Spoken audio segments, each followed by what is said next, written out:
The 27th Special Operations Wing at Cannon Air Force Base recently taking part in the Trojan Footprint training in Europe. Trojan Footprint was the largest special operations exercise in history this year, encompassing 30 nations with NATO alongside 3,300 troops moving across 15 different countries over an 11-day span. Training in places like Croatia and the Baltic region, the exercise was a trailblazer, serving two purposes. To generate readiness, to ensure that we are ready to protect and defend America's interests abroad.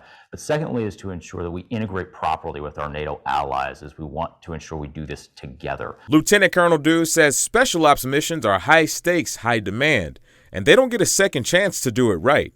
So training and problem resolution are key. Like you starting up a new, let's just say, championship baseball team.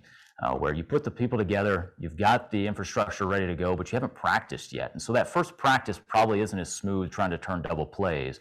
But after a course of just going through a couple of practice and iterations and holding a high standard, you get pretty good. Lieutenant Colonel Dews is in his 15th year of service and says with today's ever-evolving threats across the globe, challenging adversaries while minimizing risk to troops is priority number one. To ensure that we have placement and access, and that is working together with others, because no one wants to go at the complex global security challenges of today alone. We want to do it with friends and allies. Another significant part of it, relationships and progress are made at the speed of trust.